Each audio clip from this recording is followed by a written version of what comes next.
ఈ పుస్తకం మీరు గతంలో రాసిన చాలా వ్యాసాలు నేను చదివి ఉన్నప్పటికీ ఈ పుస్తకం రాయాలనే ఆలోచన అసలు ఎందుకొచ్చింది? కారణం ఏమిటి? బుచ్చన ఈ పుస్తకం రాయడానికి నాకు వచ్చిన ప్రేరణ ఏంటంటే జనవరి 31 నాడు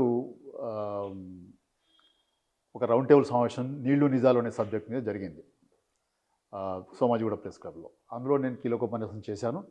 అప్పటికే పీసీ ఘోష్ కమిషన్ ముందు విచారణ జరుగుతున్నది. ఆ విచారణలో చాలామంది కాళేశ్వరం విమర్శకులు, కాళేశ్వరం వ్యతిరేకులు ఆయన ముందర వాంగ్మూలం ఇవ్వడం జరిగింది.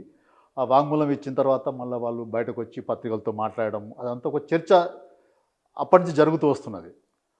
జనవరి 31 నాడు కీలకోపన్యాసం చేసిన తర్వాత చాలామంది మిత్రులు, ఆ ఉపన్యాసం విన్నవాళ్ళు, సార్ ఇవన్నీ బాగున్నాయి, మీరు ఇట్లా ఉపన్యాసం ఇచ్చిపోతే అవి గాలిలో కలిసిపోతాయి, మీరు అవన్నీ కూడా అక్షరబద్ధం చేయండి, పుస్తక రూపంలో తయారు చేసి ఇవ్వండి అని అడిగినప్పుడు నాకు కూడా బాగానే అనిపించి పుస్తకం రాయాలనుకున్నాను. అయితే ఈ పుస్తకానికంటే ముందు గతంలోనే మేము ఈ కాళేశ్వరం ప్రాజెక్ట్ విమర్శకులకు సంబంధించిన అన్ని అంశాల మీద గతంలో 2 పుస్తకాలు ప్రచురించి ఉన్నాం మేము. అప్పుడు తెలంగాణ జేసీ వాళ్ళు వేసిన 2 పుస్తకాలకి అవి సమాధానాలుగా వచ్చి ఉన్నాయి. ఒకటి తెలంగాణ విశ్రాంత ఇంజనీర్లు, రిటైర్డ్ ఇంజనీర్స్ అసోసియేషన్ వాళ్ళు కాళేశ్వరం ప్రాజెక్టు తెలంగాణ జీవనాడి అనే పేరు మీద ఒక పుస్తకం, చాలామంది రచయితలు దాంట్లో ఇంజనీర్లతో పాటు బయట వాళ్ళు కూడా దాంట్లో రచనలు చేశారు. నేను కూడా దాంట్లో 2-3 వ్యాసాలు రాశాను. అది దాంట్లో చాలా మట్టుకు ఆనాటికి ఈ కాళేశ్వరం ప్రాజెక్టు విమర్శకులు చేసిన వాటికి దాంట్లో సమాధానాలు ఇచ్చే ప్రయత్నం చేశాం. తర్వాత రెండో పుస్తకంగా నేను స్వయంగా రాసిన ఒక పుస్తకం వచ్చింది, కాళేశ్వరం ప్రాజెక్టు తెలంగాణ ప్రగతి రథం అనే పుస్తకాన్ని. అప్పుడు ఒక సంవత్సరం తర్వాత నేను మళ్ళీ రాశాను. దాంట్లో కూడా చాలా మట్టుకు విమర్శల్ని వివరించే ప్రయత్నం చేశాను. ఆ తర్వాత ఈ పుస్తకం యొక్క అవసరం ఎందుకు వచ్చిందంటే మళ్ళా ఆ చర్చ అంతా రివైవ్ కావడం మొదలైంది. పీసీ ఘోష్ కమిషన్ ఏర్పాటైన తర్వాత, లేదా ఈ మేడిగడ్డ కుంగుబాటు తర్వాత, మేడిగడ్డ పిల్లర్ల కుంగుబాటు తర్వాత విమర్శల పర్వం మళ్ళా మొదలైంది. పీసీ ఘోష్ కమిషన్ తర్వాత ఎన్డీఎస్సీ ఇవన్నీ రావడంతో చర్చ ముమ్మరమైంది. సో దాంట్లో చాలా మట్టుకు వక్రీకరణలు కూడా చోటు చేసుకుంటున్న పరిస్థితి కనబడ్డది. సో వాటికి సమాధానంగా పుస్తకం రాయడానికి నేను ఈ పుస్తకంలో ఉన్న ఒక ప్రధాన, పుస్తకంలో చాలా ఉన్నప్పటికీ ఒక ఆసక్తి కలిగించే అంశం నేను గమనించింది. కాళేశ్వరం ప్రాజెక్టు అవసరమా, 1,00,000 కోట్ల రూపాయలు అవసరమా అని ఒక ప్రశ్న వచ్చింది. అసలు కాళేశ్వరం ప్రాజెక్ట్ అవసరం ఏమిటి? నిజానికి ఇది కొత్త ప్రాజెక్ట్ ఏం కాదు. గత కాంగ్రెస్ ప్రభుత్వం అంటే జలయజ్ఞంలో ప్రారంభించినటువంటి ప్రాణహిత చేవెళ్ళ సుజల స్రవంతి అనే ప్రాజెక్టు కొనసాగింపు మాత్రమే. ఇది కొత్తదేం కాదు. దీంట్లో కొత్త అంశం ఎక్కడుందంటే మేడిగడ్డ దగ్గర నుంచి ఎల్లంపల్లి వరకు ఏదైతే లింక్ 1 ఉందో, అంటే మేడిగడ్డ 3 బ్యారేజ్లు, దానికి అనుబంధ పంప్ హౌజులు, ఈ 3 మాత్రమే మనకు కొత్త అంశాలు. ఎల్లంపల్లి నుంచి మిగతాదంతా కూడా ప్రాణహిత చేవెళ్లలో ఉన్నటువంటి పాత ప్రపోజల్స్ మాత్రమే. ఆ అలైన్మెంట్లో ఏ రకమైన మార్పు జరగలేదు. మార్పు జరిగిందంతా కూడా మేడిగడ్డ దగ్గర బ్యారేజ్ కట్టడము, దాని తర్వాత పైన అన్నారం దగ్గర, సుందిళ్ళ దగ్గర బ్యారేజ్ కట్టడం, వాటికి అనుబంధ పంప్ హౌజులు పెట్టడం, ఇది కొత్తవి. అంతకుముందున్న ప్రాణహిత చేవెళ్లలో ఉన్న ప్రపోజల్స్ ఏంటివి? తుమ్మిడియట్ అనే ప్రదేశం వద్ద, అంటే అది వైన్గంగా తర్వాత వార్ద, ఈ 2 నదులకు సంగమ ప్రాంతం. అది ఆ సంగమ ప్రాంతం వద్ద మనకు బ్యారేజ్ కట్టి అక్కడి నుంచి ఒక కాలువ తవ్వి ఎల్లంపల్లికి నీళ్ళు తీసుకురావడం, ఎల్లంపల్లి నుంచి ఇప్పుడున్న కాళేశ్వరం ఉన్న ప్రపోజల్ ద్వారానే నీళ్ళు పైకి తీసుకుపోవడం అనేది ఒక అంశం. చేవేళ్ల దాకా పైకి తీసుకుపోవడం అనేది ఒక అంశం. దాంట్లో 16 లక్షల ఎకరాలు సాగునీరు అందించాలి, హైదరాబాద్కు తాగునీరు అందించాలి, ఎన్రూట్ విలేజ్కి తాగునీరు అందించాలనే ప్రపోజల్స్ కూడా ఉన్నాయి. అయితే ఇక్కడ మనం ఈ 10 సంవత్సరాలు, అంటే 2004 నుంచి 2010 వరకు, 2014 వరకు కాంగ్రెస్ ప్రభుత్వం ఉన్నప్పుడు ఈ మేడిగడ్డ బ్యారేజ్, తుమ్మిడిహట్టి బ్యారేజ్ కట్టలేకపోవడం కారణం ఏందనేది మనం ఆలోచించాలి. ఇప్పుడు నిజానికి వల్ల కాళేశ్వరం ప్రాజెక్టు రీఇంజనీరింగ్ తర్వాత రావడానికి కారణం ఏంటంటే ఆ 10 సంవత్సరాల కాలంలో వాళ్ళు ఏదైతే బ్యారేజ్ హెడ్ వర్క్స్ ఎక్కడైతే ఉన్నాయో ఆ హెడ్ వర్క్స్లో మనం పురోగతి సాధించలేకపోయినాం. కారణం ఏంది? అక్కడ 152 మీటర్ల ఎఫ్ఆర్ఎల్ తోటి వాళ్ళు ప్రపోజల్స్ అక్కడ పెట్టారు. దానివల్ల చాలా ఒక 3,500 ఎకరాల మహారాష్ట్ర భూభాగంలో ముంపు కారణంగా అక్కడ మహారాష్ట్ర ప్రభుత్వం మొదటి నుంచి వ్యతిరేకత వస్తున్నది. నిజానికి అక్కడ ఒప్పందం కూడా జరగలేదు. మహారాష్ట్రతో ఒప్పందం జరగకుండానే 152 మీటర్ల ఎఫ్ఆర్ఎల్ని ఫిక్సప్ చేసుకొని ఆ తర్వాత కాలువలు తవ్వడము, దాని డిజైన్స్ అంటే full reservoir level. Full reservoir FRL అంటే ఫుల్ రిజర్వాయర్ లెవెల్.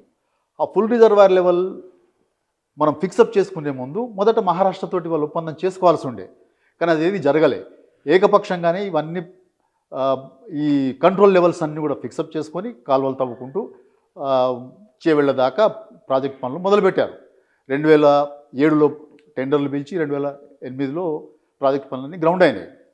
కానీ యాక్చువల్గా మనకి ఎక్కడైతే నీళ్లు తీసుకోవాల్సిన బ్యారేజ్ ఉందో ఆ బ్యారేజ్ పనులు మాత్రం చేయలేకపోయారు. ఎందుకు చేయలేకపోయారంటే మహారాష్ట్రతో మనకు ఒప్పందం జరగలేదు. ఆ కాన్ఫరెన్స్ పాయింట్లో మనకు ఎడం వైపు మహారాష్ట్ర ఉంటుంది, కుడివైపు మనం ఉంటాం, తెలంగాణ ఉంటుంది. అయితే ఎడం వైపు ఉన్న మహారాష్ట్రతో ఒప్పందం జరగకుండా, వాళ్ళ అనుమతి లేకుండా తుమ్మిడిటి బ్యారేజ్ అనేది నిర్మాణం సాధ్యమే కాదు. ఒకటి, వాళ్ళు ఎన్ని ప్రయత్నాలు చేసినా కూడా వాళ్ళు ఒప్పుకునే అవకాశం లేకుండే. వాళ్ళు 10 ఏళ్ల పాటు అధికారంలో ఉన్నారు. ఎక్కడ మూడు జాగాలలో. కేంద్రంలో కాంగ్రెస్ ప్రభుత్వమే ఉన్నది, మహారాష్ట్రలో కాంగ్రెస్ ప్రభుత్వం ఉంది, ఆంధ్రప్రదేశ్లో కూడా కాంగ్రెస్ ప్రభుత్వం ఉంది. ఇంతటి అనుకూలమైన వాతావరణంలో కూడా, ఇంతటి అనుకూలమైన కాలంలో కూడా మహారాష్ట్రాన్ని ఒప్పించలేకపోయారు. వాళ్ళు ఒప్పించలేకపోయారు కాబట్టే మనకు తుమ్మిడిటి బ్యారేజ్ అనేది నిర్మాణం కాలేదు. సో ఇట్లా 2014లో మనకు తెలంగాణ వచ్చింది. తెలంగాణ వచ్చిన తర్వాత టీఆర్ఎస్ ప్రభుత్వం కేసీఆర్ నాయకత్వంలో ఏర్పాటైంది. సో ఇక్కడ కేసీఆర్ ప్రభుత్వం కూడా కాంగ్రెస్ ఏదైతే వదిలిపెట్టిపోయిందో, తుమ్మిడిటి బ్యారేజ్ నిర్మాణం చేయలేకపోయిందో, దాన్ని నిర్మాణం చేయడానికి మహారాష్ట్రతో చాలా పెద్ద ఎత్తున ప్రయత్నాలు చేసింది 1 ఇయర్ పాటు. ఓకే, నేను దానికి ప్రత్యేక సాక్షిని. నేను అప్పటికే ఇరిగేషన్ మినిస్టర్ హరీష్ రావు గారి దగ్గర ఓహెచ్డీగా చేరి ఉన్నాను కాబట్టి వాళ్ళు మహారాష్ట్ర ప్రభుత్వంతో చేసిన సంభాషణలు, తర్వాత సంప్రదింపులు, ఇవన్నిటికీ నేను ప్రత్యక్ష సాక్షిని. హరీష్ రావు గారితో నేను కూడా ముంబై వెళ్ళాను. అక్కడ కాంగ్రెస్ ప్రభుత్వం అప్పటికి ఉన్నది. మనం తెలంగాణ ఏర్పడిన నాటికి అక్కడ కూడా కాంగ్రెస్ ప్రభుత్వం ఉంది. అక్కడ ఇరిగేషన్ మినిస్టర్ ముష్రిఫ్ అని ఒక ఇరిగేషన్ మినిస్టర్ ఉండేవాడు. ఆయనతోటి కూడా సంప్రదింపులు జరిగినప్పుడు ఆయన అన్నాడు, కొద్ది రోజులనే వాళ్ళకి అక్కడ మహారాష్ట్రలో ఎన్నికలు జరగబోతున్నాయి కాబట్టి ఎన్నికల సందర్భంగా మేము మీకు ఏ రకమైన హామీ ఇవ్వలేము. ఎన్నికలు అయిన తర్వాత వచ్చే ప్రభుత్వం మాదైనా ఇంకెవరిదైనా వచ్చే ప్రభుత్వంతో మీరు సంప్రదింపులు చేయండి, అప్పుడు ఈ విషయానికి మన పరిష్కారం వస్తుంది కావచ్చు. ఎన్నికల ముందు మేము ఏ రకమైన హామీ మీకు ఇవ్వలేము అని చెప్పాడు. సో అట్లా ఎన్నికలు అయిన తర్వాత అక్కడ బీజేపీ ప్రభుత్వం దేవేంద్ర ఫడ్నవీస్ నాయకత్వంలో ఏర్పడింది. ఆయనతో కూడా సంప్రదింపులు జరిపాం. అక్కడ గిరీష్ మహాజన్ అని కొత్త ఇరిగేషన్ మినిస్టర్ వచ్చాడు. గిరీష్ మహాజన్తో కూడా హరీష్ రావు గారు 2 దఫాలుగా ముంబై వెళ్ళాడు, నాగ్పూర్ వెళ్ళాడు. వెళ్ళి అతనితో సంప్రదింపులు జరిపి ఈ తుమ్మిడిటి బ్యారేజ్ నిర్మాణానికి 152 మీటర్ల ఎఫ్ఆర్ఎల్ తోటే అనుమతి ఇవ్వమని చెప్పి ఎంత ప్రాధేయపడినా కూడా వాళ్ళు ఒప్పుకోలేదు. ఆఖరికి 2015 ఫిబ్రవరి 17వ తేదీ నాడు, ఆ రోజు ముఖ్యమంత్రి కేసీఆర్ గారి బర్త్డేని వదిలిపెట్టి, ఆయన సెలబ్రేషన్స్ అన్ని వదిలిపెట్టి మహారాష్ట్ర వచ్చి అక్కడ ముఖ్యమంత్రితోటి సంప్రదింపులు చేసే ప్రయత్నం చేశాడు. అక్కడ ఆనాడు మన తెలంగాణ బిడ్డ విద్యాసాగర్ రావు గారు మహారాష్ట్ర గవర్నర్గా ఉన్నాడు. ఆయన గవర్నర్ ఇంట్లోనే, రాజ్భవన్లోనే ఈ చర్చలు జరిగినాయి. ఆయన రాజ్భవన్లో జరిగిన చర్చల్లో గవర్నర్ ముందని నేను స్పష్టంగా ఫడ్నవీస్ గారు చెప్పింది ఏంటంటే, నేను ఈ ప్రాజెక్టు వ్యతిరేకంగా ఉద్యమించిన వాడిని. ఆయన విదర్భ ప్రాంతానికి చెందినవాడు ఫడ్నవీస్. నేను ఈ ప్రాజెక్టు వ్యతిరేకంగా ఉద్యమించిన వాడిని, జైలుకు వెళ్ళిన వాడిని. మీ కాంగ్రెస్ ప్రభుత్వం ఉన్నప్పుడే వాళ్ళు అనుమతి ఇవ్వలేకపోయినారు. నేను ఉద్యమించిన వాడిని, ఆ ముంపుకు వ్యతిరేకంగా పోరాటం చేసిన వాడిని. నేను అనుమతి ఇచ్చే ప్రశ్నే లేదు. మీరు ఎఫ్ఆర్ఎల్ తగ్గించుకోండి, 148 మీటర్ల ఎఫ్ఆర్ఎల్ తోటి మీరు కట్టుకోండి. మీ అవార్డు ప్రకారం, గోదావరి అవార్డు ప్రకారం మీకు ఎంత హక్కు ఉందో అంత హక్కుతో మీరు నీళ్ళు తీసుకోవడానికి మాకు అభ్యంతరం లేదు అని స్పష్టంగా గవర్నర్ ముందనే చెప్పాడు ఆయన. ఇక ఈ వీళ్ళతో సంప్రదింపులు కలాయాపన జరుగుతుంది తప్ప ఫలితం ఏముండదనే ఒక నిర్ధారణకు వచ్చిన తర్వాత హైదరాబాద్ వచ్చి ప్రత్యామ్నాయాలు వెతకడానికి డిపార్ట్మెంట్ ఇంజనీర్లకి, వ్యాప్కోస్ వాళ్ళకి ఆదేశాలు ఇచ్చాడు. ఇది జరుగుతున్న సందర్భంగానే 2015 ఫిబ్రవరిలో ఒక లేఖ వచ్చింది. మీకు అక్కడ తగినన్ని విశ్వసనీయమైన నీళ్లు లేవు, 75% డిపెండబిలిటీకి సంబంధించిన నీళ్ళు అక్కడ అందుబాటులో లేవు. అప్పటికి ప్రాణిత చెవుల డిపిఆర్ పోయింది కాబట్టి ఆ డిపిఆర్ మీద వాళ్ళ కామెంట్స్ మనకు కమ్యూనికేట్ చేశారు. ప్రాణిత చెవుల చీఫ్ ఇంజనీర్కి నీళ్లు లేవు అని చెప్పి ఫిబ్రవరిలో ఒక లేఖ రాశారు. తర్వాత మార్చిలో ఇంకొక లేఖ రాశారు.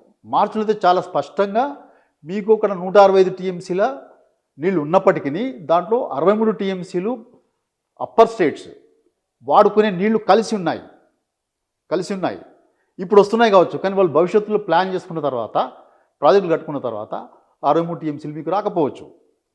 కాబట్టి మీకు మిగిలేవి 102 టీఎంసీలే. ఆ 102 టీఎంసీలు కూడా FRL 152 దగ్గర కట్టుకున్నప్పుడు మాత్రమే మీకు అందుబాటులోకి వస్తాయి.